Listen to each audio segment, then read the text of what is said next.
प्रिय विद्यार्थियों, नमस्कार। साइंस क्लास 10th में आप सबका स्वागत है। मैं Jyotiba Phule group of education की ओर से आपको ऑनलाइन क्लास उपलब्ध करा रहा हूँ और हमारा विषय चल रहा था वन संरक्षण के उपाय। वन संरक्षण के उपाय में मैं आपको कल बता चुका था कि वनों को निश्चित सीमा तक ही काटना चाहिए था। इसका तात्पर्य मैंने आपको ये बताया कि वृक्षों के काटने का अनुपात और वृक्षों को रोपणे का अनुपात बराबर होना चाहिए। यानी कुल मिलाकर के बात यह है कि पोषण मिलता रहे, वनों को क्या मिलता रहे, पोषण मिलता रहे। दूसरी बात मैंने बताई थी कि वनों को आग से सुरक्षा की जानी चाहिए। जैसे मैंने आपको अमेजन का उदाहरण भी दिया था कल और बताया था कि अफ्रीका के जंगलों में इस समय वर्तमान में बहुत ज़्यादा आग लगी हुई है, जिससे बहुत ज़्यादा पर्यावरण प्रदूषण हो रहा है, वनों की हानि होती जा रही है। तो वनों की आग से सुरक्षा की जानी चाहिए, इसलिए निरीक्षण गृह और अग्नि रक्षा पथ बनानी चाहिए। ये बात भी मैं आपको बता चुका हूँ। इन दो बातों को मैं आपको लिखवा चुका था। आज मैं आपको फिर एक बार इन दोनों बातों को मैं लिखवा देता हूँ ताकि कल जिन्होंने इसे नोट नहीं किया हुआ आज वो नोट कर सके। तो पहला पॉइंट हम लिखेंगे कि वनों को निश्चित सीमा तक ही काटना चाहिए। वन संरक्षण के उपाय में पॉइंट है वन संरक्षण के उपाय। और वन संरक्षण के उपाय में पहला उपाय है हमारा वनों को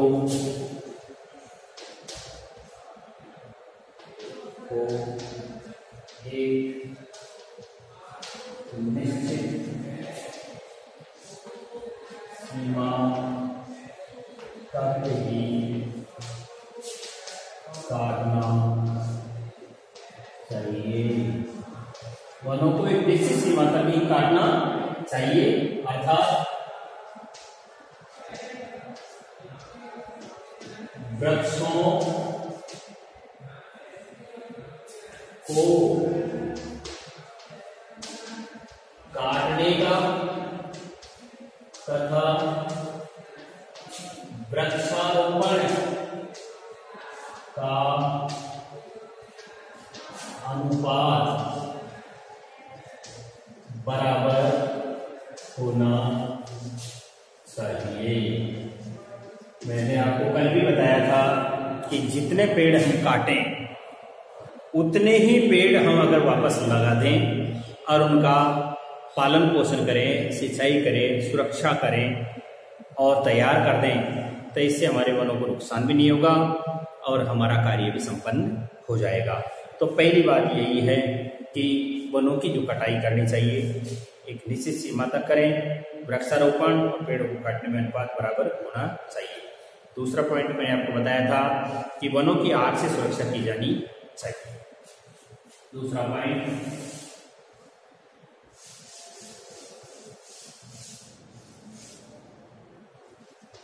वनों की आग से सुरक्षा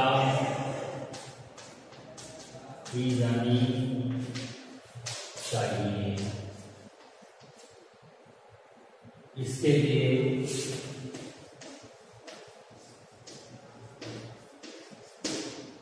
वनों में क्या क्या होने चाहिए? निरीक्षण गृह और अग्नि रक्षा पथ।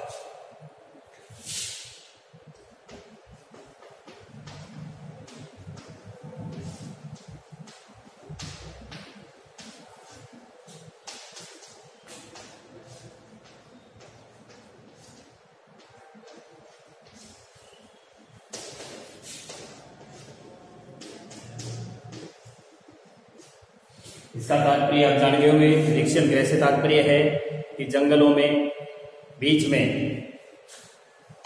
जांच गृह होने चाहिए, जहां कर्मचारी नियुक्त हों और हर समय जंगलों की निरीक्षण या जांच करते रहें।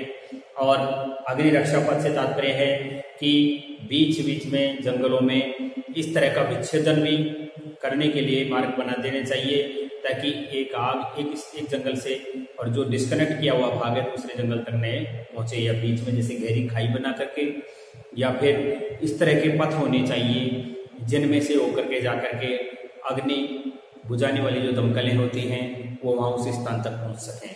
इस तरह को बनने वाले पथों को हम अग्नि रक्षा पथ के नाम से भी जानते हैं। कई बार जंगलों में लगने वाली आग है उसे गहरी खाई खोद करके और क्या किया जाता है, एक भाग को दूसरे भाग से तोड़ दिया जाता है, तो वहां आकर के आग समाप्त हो जाती है। इस प्रकार के पथों को हम अग्नि रक्षा पथ के नाम से जानते हैं। वनों को हानिकारक कीटों से दवा छिड़काव कर तथा रोगग्रस्त वृक्ष को हटा करके रक्षा की जानी चाहिए। कैसे? जैसे मैंने आपको बताया था कल भी कि बड़े बड़े भयानक जंगल होते हैं, उनमें अंदर जाकर के दवाओं का छिड़काव करना संभव नहीं होता। वहां हेलीकॉप्टर या वायुयान के द्वारा ऊपर से दवा का छिड़काव करके और रोगग्रस्त पेड़ों को उखाड़ करके अन्य पेड़ों में रोग को फैलने के रोका जा सकता है। तो वनों को हानिकारक कीटों से, तीसरा पॉइंट है वनों को हानिकारक कीटों से दवा का छिड़काव करके तथा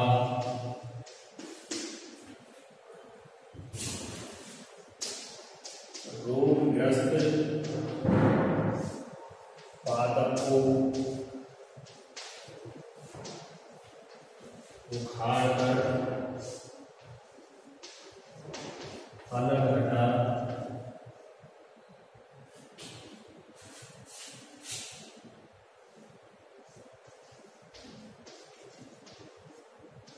वन रक्षा की जानी चाहिए।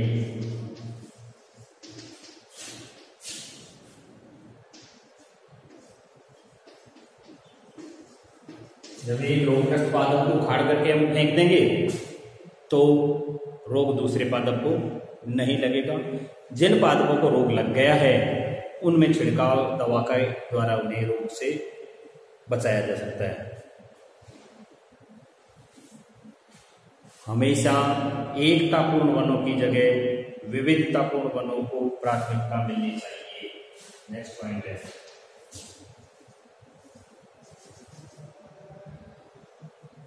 एकता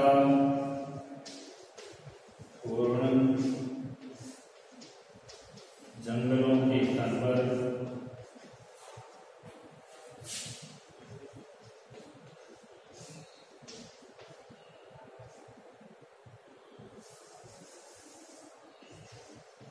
इसको बजाय समझे तो जंगलों की बजाय विविधतापूर्ण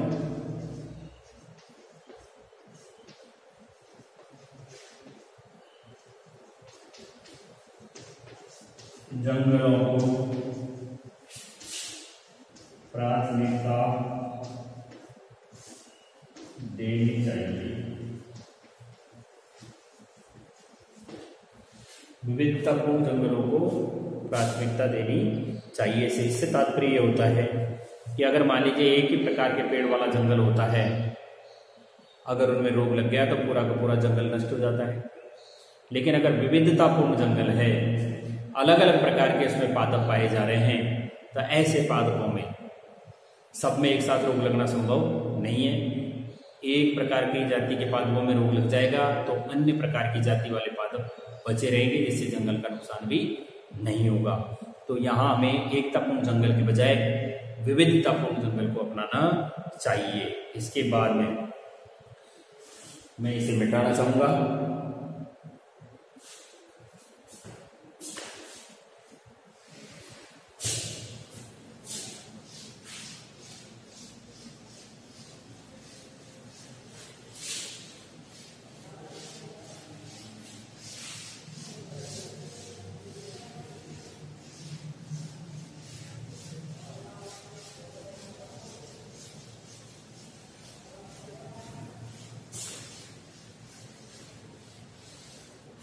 नेक्स्ट पॉइंट में हम लिख लेंगे कि कृषि व आवास हेतु वन भूमि पे कृषि एवं आवास हेतु वन भूमि के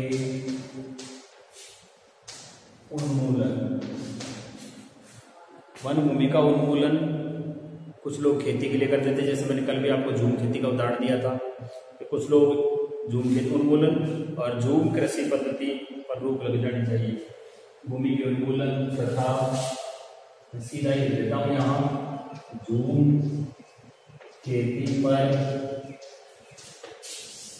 प्रतिबंध लगना चाहिए।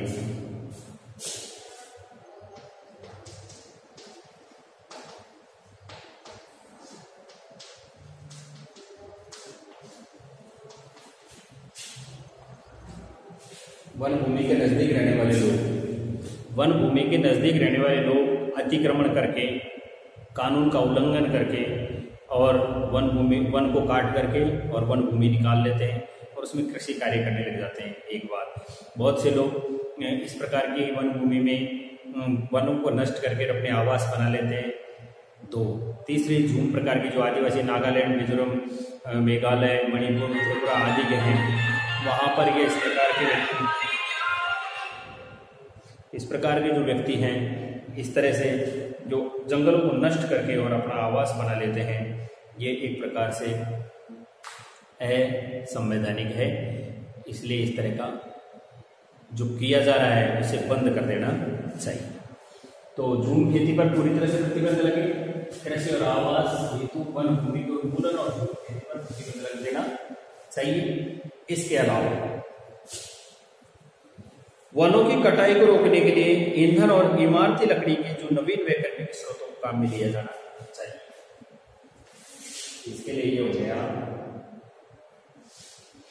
कि ईंधन और इमारती लकड़ियों के लिए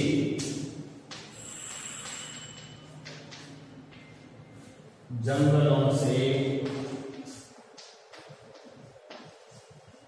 पेड़ों को मैं काट कर लकड़ी का नया विकल्प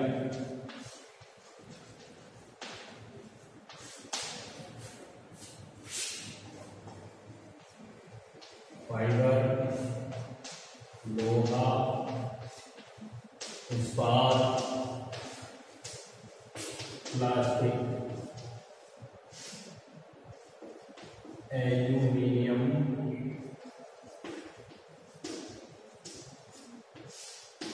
आदि बोलना चाहिए।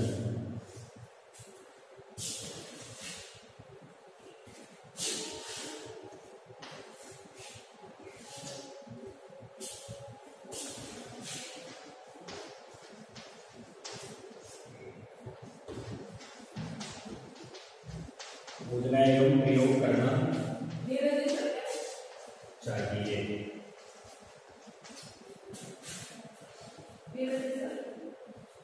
इसके अलावा नेक्स्ट आपको लिखवा रहा हूं मैं कि बांध और बहुउद्देशीय योजनाओं को बनाते समय इन संसाधनों के संरक्षण का ध्यान रखना चाहिए। नया पॉइंट है हमारा, बड़े बड़े बांधों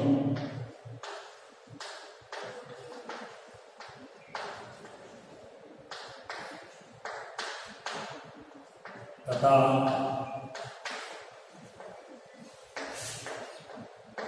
बहुउद्देशीय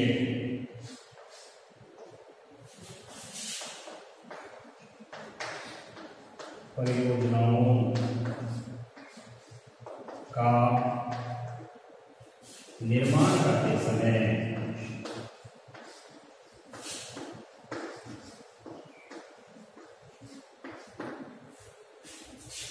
प्राकृतिक संसाधनों का या वन संसाधनों का के संरक्षण का ध्यान रखना चाहिए।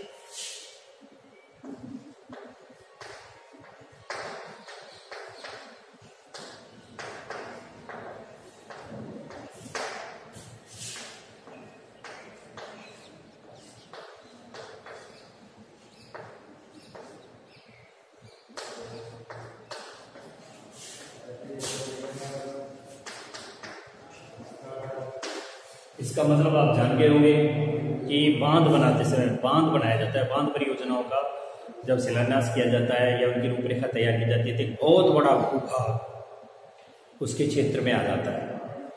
जब बांध बन करके तैयार हो जाता है तो उसमें आया हुआ क्षेत्र जल भराव के कारण डूब जाता है। उसमें आने वाले पेड़ धीरे धीरे पानी की अधिकता के कारण गल करके नष्ट हो जाते हैं। एक बहुत बड़ा भूभाग से वनस्पति आदि नष्ट हो जाती है।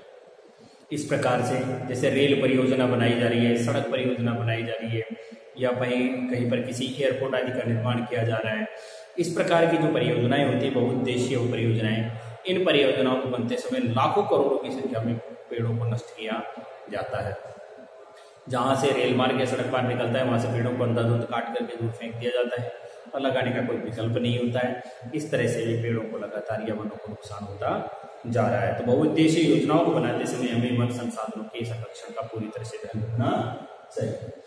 तीसरी बात, इसके बाद आगे नेक्स्ट वाली आपकी आ रही है कि वनों के महत्व के बारे में जन चेतना जागृति की जाए। सबसे मोस्ट पॉइंट यही है कि वनों के बारे में लोगों में जागृति उत्पन्न हो। बहुत से लोगों को तो अभी यही पता नहीं है कि वन हमें क्या लाभ देते हैं, वनों से हमें क्या लाभ होता है। वन पर्यावरण को संतुलित बनाए रखते हैं, वन पर्यावरण को स्वच्छ रखते हैं, वन ही इस प्रकृति के फेफड़े होते हैं जिनमें प्रकाश संश्लेषण की क्रिया के द्वारा कार्बन डाइऑक्साइड को ऑक्सीजन में बदलने की क्षमता पाई जाती है। यही ऑक्सीजन हमारी प्राणवायु है। समस्त सजीवों की प्राणवायु पेड़ पौधों से ही प्राप्त होती है। इसलिए लोगों में क्या करना चाहिए, वनों के महत्व के बारे में जन चेतना जागृत की जानी चाहिए। नेक्स्ट पॉइंट पे लिख दो,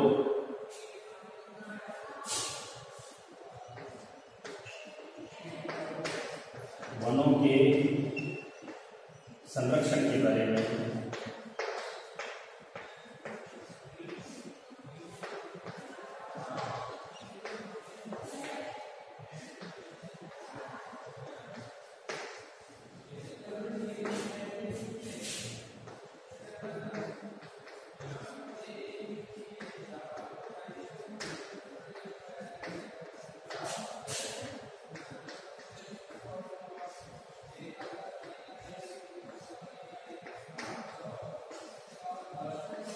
लोगों में जन चेतना जागृति आएगी, उतना ही क्या होगा, पेड़ सुरक्षित होंगे, उतना ही पेड़ों को बचाने का, वृक्षारोपण करने का महत्व लोगों के समझ में आ जाएगा। नेक्स्ट पॉइंट आपका इसी में आ रहा है,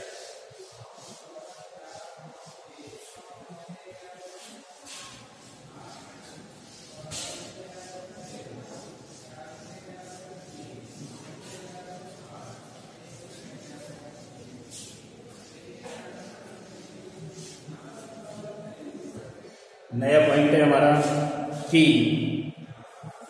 जैसे लोगों को चिपको आंदोलन है, अमृता देवी बिश्नोई के नेतृत्व में किया गया था 1730 AD में, जो के तत्कालीन राजा ने महल के निर्माण करने हेतु खेजरावली नामक गांव में से खजूरी के वृक्षों को काटने का आदेश जो दे दिया था, उसकी पूर्ति करने के लिए तय समय पर राजा के लोग वहां पहुंच गए।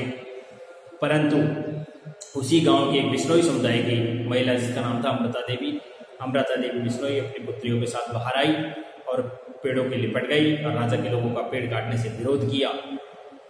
फलस्वरूप परिणाम ये हुआ कि देखते ही देखते 363 लोग उन पेड़ों के साथ बलिदान हो गए और आज वही आंदोलन चिपको आंदोलन के नाम से जाना जाता है, यानी पेड़ों से चिपक जाना।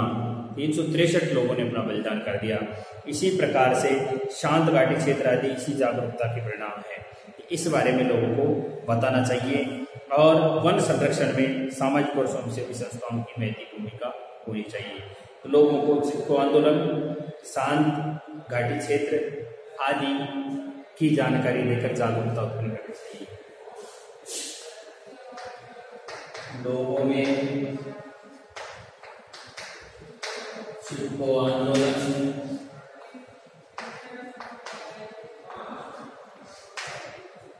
शांत घाटी क्षेत्र आदि के बारे में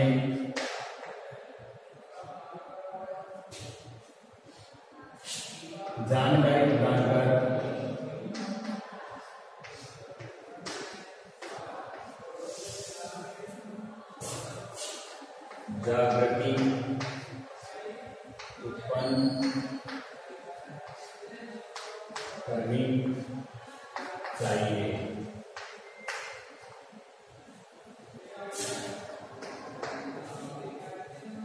सामाजिक एवं स्वयंसेवी संस्थाओं को इस कार्य के लिए सामाजिक एवं स्वयंसेवी संस्थाओं को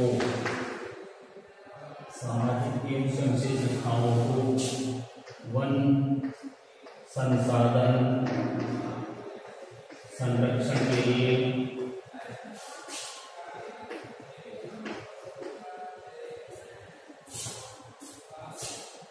आगे आना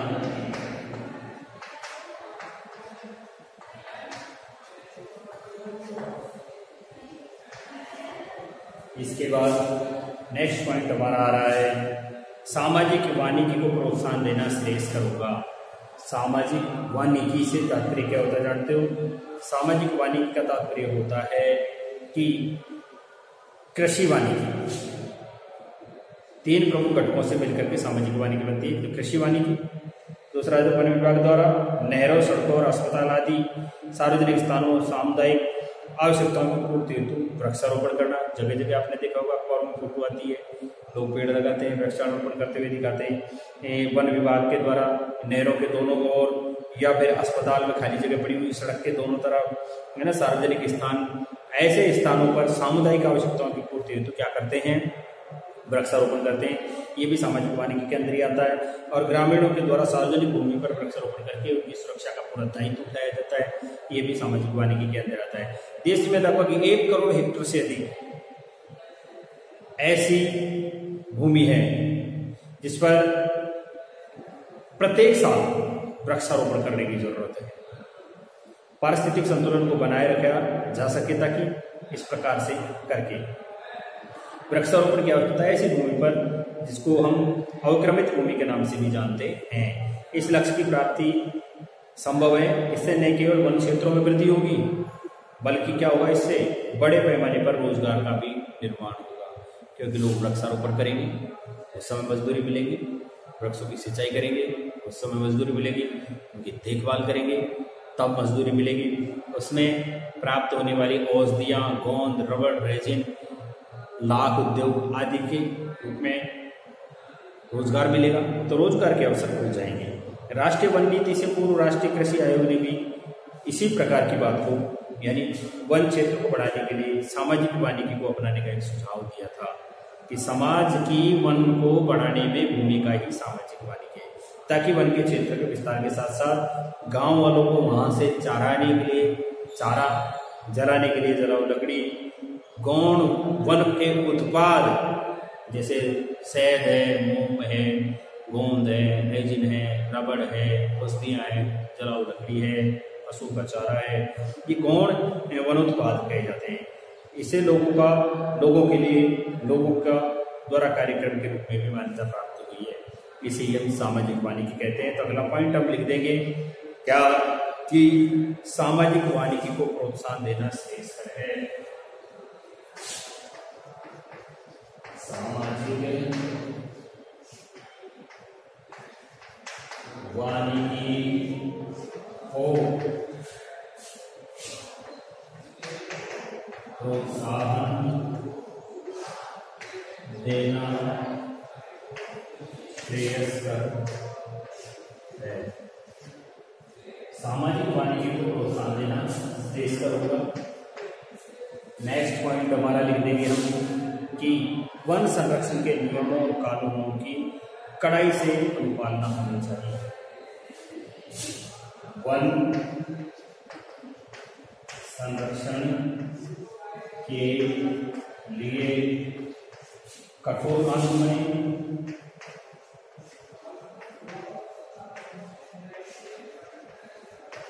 तथा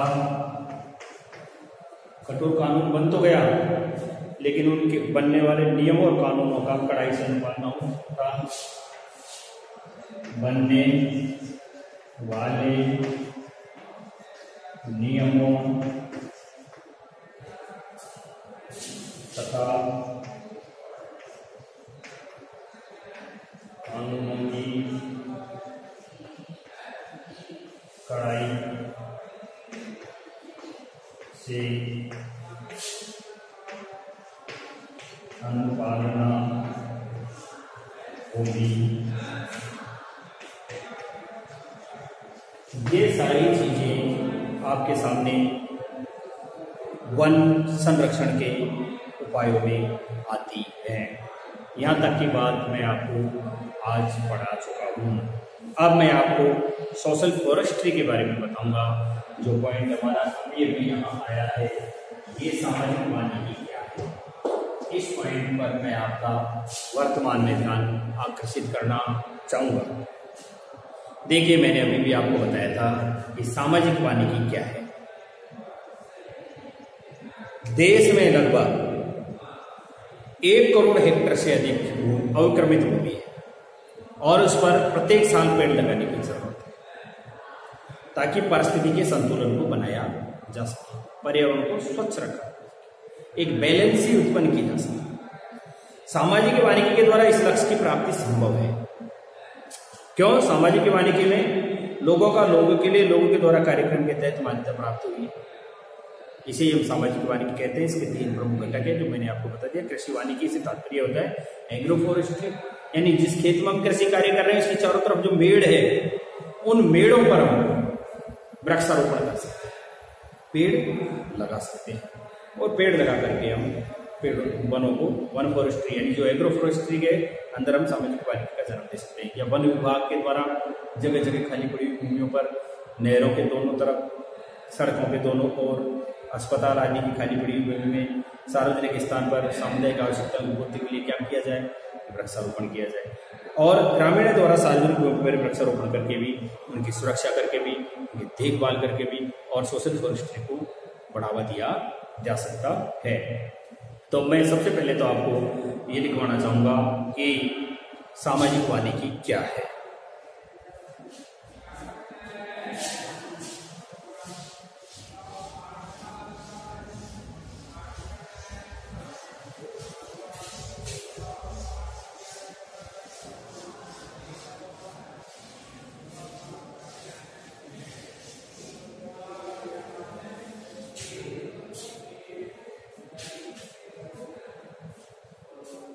हमारा पॉइंट है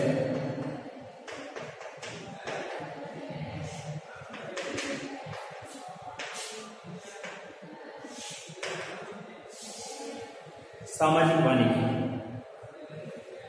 सामाजिक वानिकी को लोगों का लोगों के लिए, सामाजिक वानिकी को लोगों का लोगों के लिए, लोगों का लोगों के लिए, लोगों का लोगों के लिए और लोगों द्वारा कार्यक्रम के रूप में।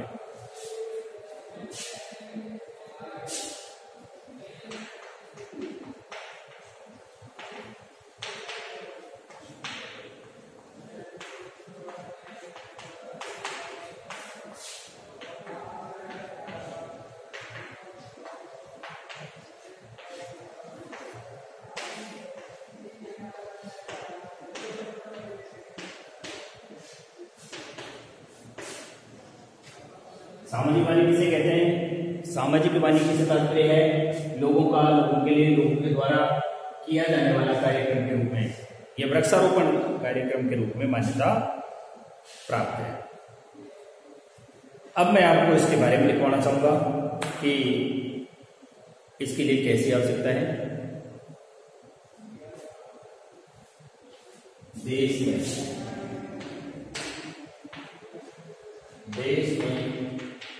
प्रतिवर्ष लगभग 1 लाख करोड़, कितनी? लगभग 1 करोड़ हेक्टेयर से अधिक, 1 करोड़ हेक्टेयर से अधिक अवक्रमित भूमि पर वृक्षारोपण करने की आवश्यकता है। प्रत्येक साल देश में लगभग 1 करोड़ हेक्टेयर से अधिक अवक्रमित भूमि है और उस अवक्रमित भूमि पर क्या करने की जरूरत है? प्रत्येक वर्ष वृक्षारोपण करने की आवश्यकता है, ताकि क्या हो सके, अगर हमने मान लीजिए इस 1 करोड़ हेक्टेयर भूमि पर हमने वृक्षारोपण कर दिया तो हम क्या कर सकते हैं? पारिस्थितिक संतुलन बना सकते हैं और सामाजिक वानिकी के द्वारा लक्ष्य प्राप्त है। सामाजिक वानिकी के द्वारा इस प्रकार वृक्षारोपण करके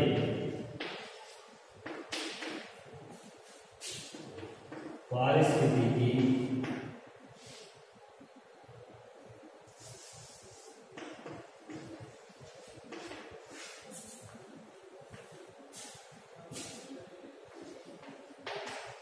संतुलन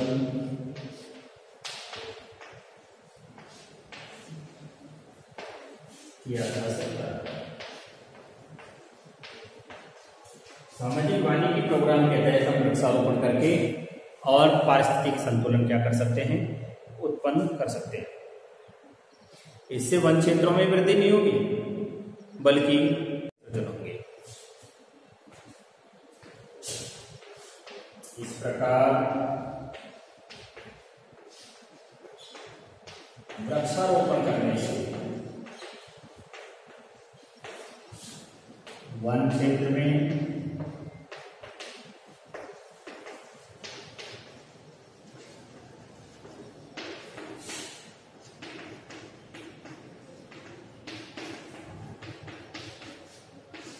रोजगार के नए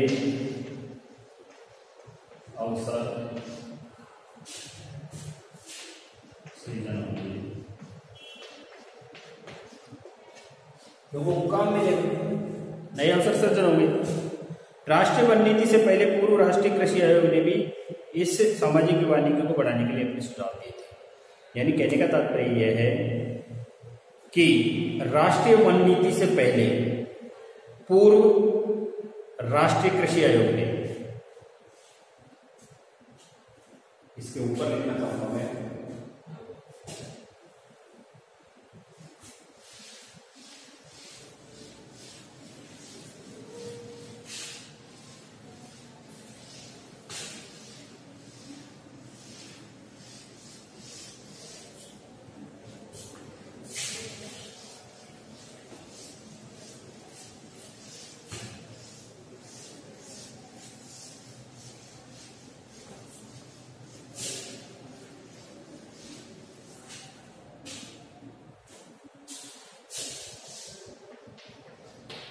राष्ट्रीय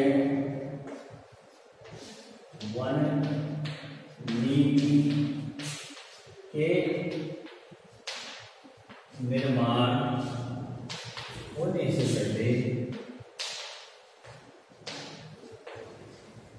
पूर्व, कौन सी चीज? पूर्व राष्ट्रीय कृषि आयोग ने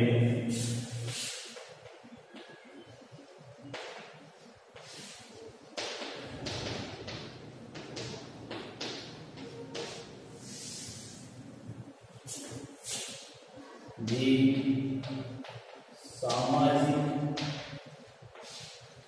वानिकी को अपनाने का सुझाव दे चुका।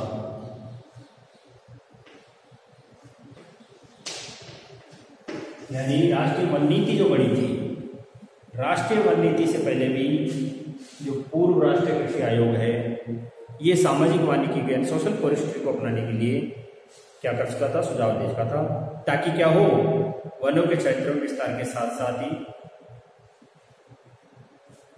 इस प्रकार सामाजिक वानिकी को अपनाने से इस प्रकार सामाजिक वानिकी को अपनाने से क्या क्या होगा। इस प्रकार सामाजिक वानिकी को अपनाएंगे तो गांव वालों को चारा, गांव के लोगों को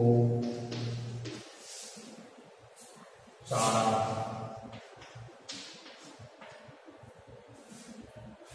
गांव के लोगों को चारा मिल जाएगा। फिर उसके साथ ही क्या मिल जाएगा, जलाऊ लकड़ी या उपयोगी लकड़ी,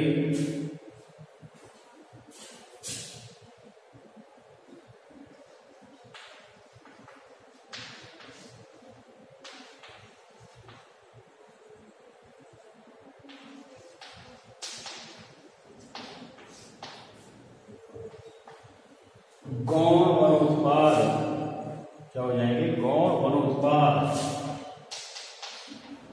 गौण वनोत्पाद। अब गौण वनोत्पाद में क्या क्या चीजें आ गई, जैसे मैंने कल आपको बताया था औषधि, गौण, शहद, मोम, रबड़, रेजिन,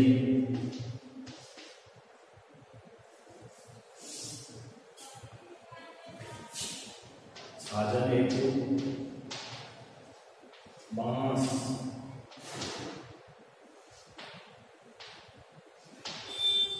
मछलियां,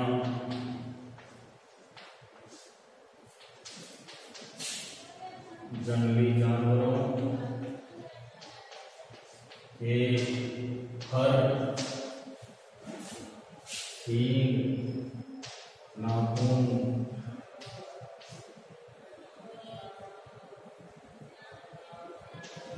कुछ फल पुष्प आदि, ये क्या है, ये गौण वनोत्पाद भी प्राप्त होते हैं।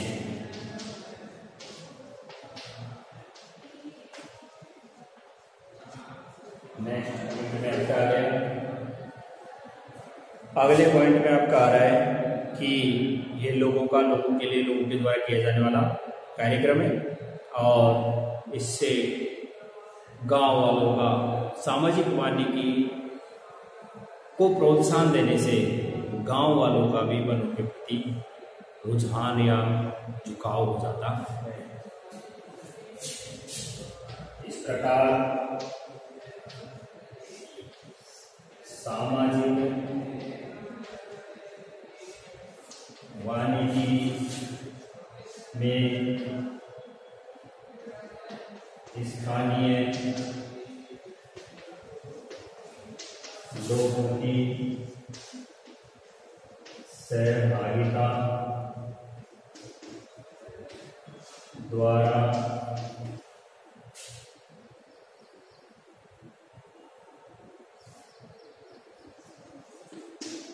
लोगों का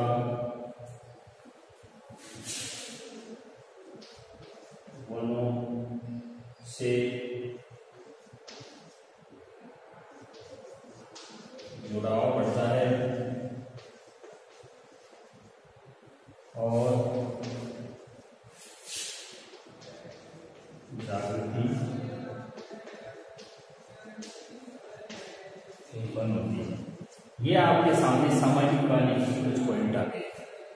सामाजिक वानिकी के बारे में आपको बता चुका हूं कि राष्ट्रीय वन नीति के निर्माण होने से पहले जो पूर्व राष्ट्रीय कृषि आयोग था, उसने भी सामाजिक वानिकी के बारे में सुझाव दिए थे अपनाने के लिए।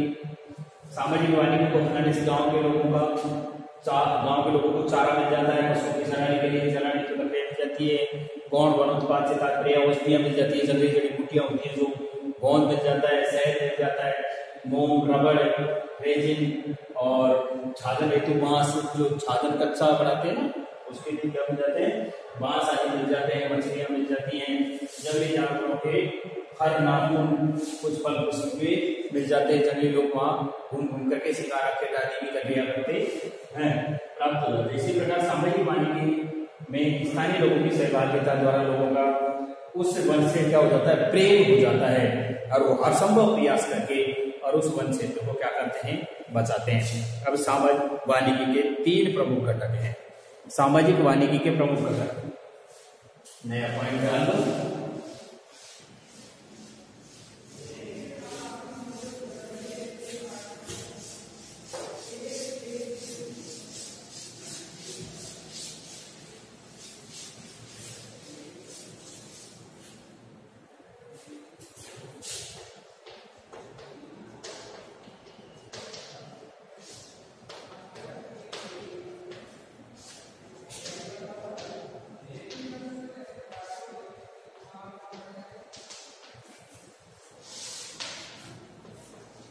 नंबर 1, सामाजिक वानिकी का पहला घटक है, उसका नाम है कृषि वानिकी।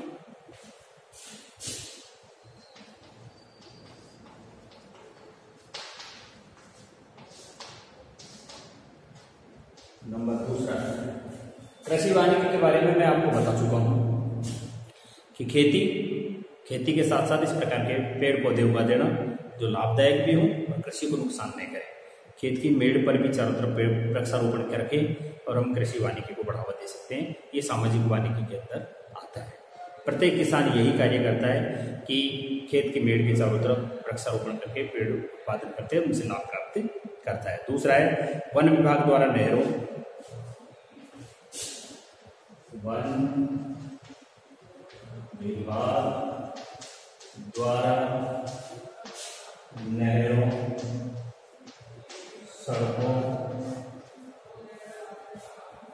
नहरों, सड़कों, अस्पताल आदि सार्वजनिक स्थानों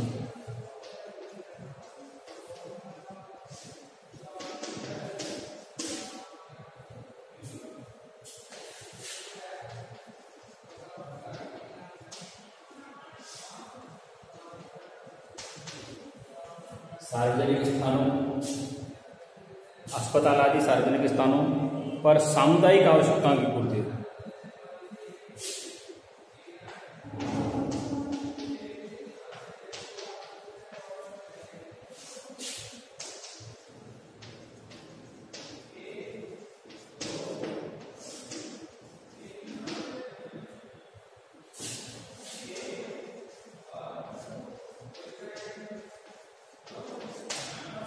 क्या करना, वृक्षारोपण करना। क्या करना, वृक्षारोपण।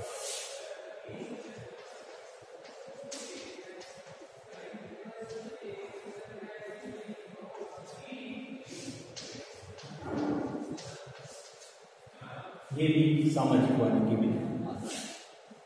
और जो तीसरा पॉइंट है आपका, वो तीसरा पॉइंट है कि ग्रामीणों के द्वारा सार्वजनिक भूमि पर वृक्षारोपण करना।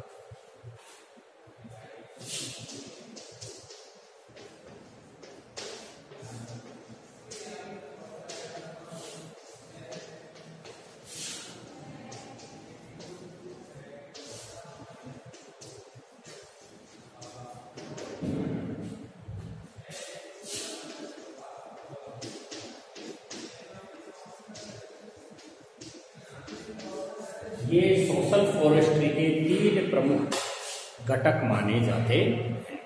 मैं आपको बता चुका हूं क्या क्या। नंबर 1 कृषि वानिकी, नंबर 2 वन विभाग के द्वारा नहरों, सड़कों, अस्पताल आदि सार्वजनिक स्थान पर सामुदायिक आवश्यकताओं के लिए पूरे समुदाय के लाभ के जो उत्पादन होते हैं उनको लगाना ही ये कहलाता है। ग्रामीणों के द्वारा सार्वजनिक भूमि पर क्या करना, वृक्षारोपण करना भी सोशल फॉरेस्ट्री के अंदर ही आता है। अब कल मैं आपको इसके बारे में वन्य जीव संरक्षण के बारे में, कंजर्वेशन ऑफ वाइल्ड लाइफ के बारे में बताऊंगा कि किस प्रकार से वन्य जीव संरक्षण किया जाता है। आज के लिए इतना ही काफी है, इसे नोट कर लें, भली भांति सब्सक्राइब करें, लाइक करें। ठीक।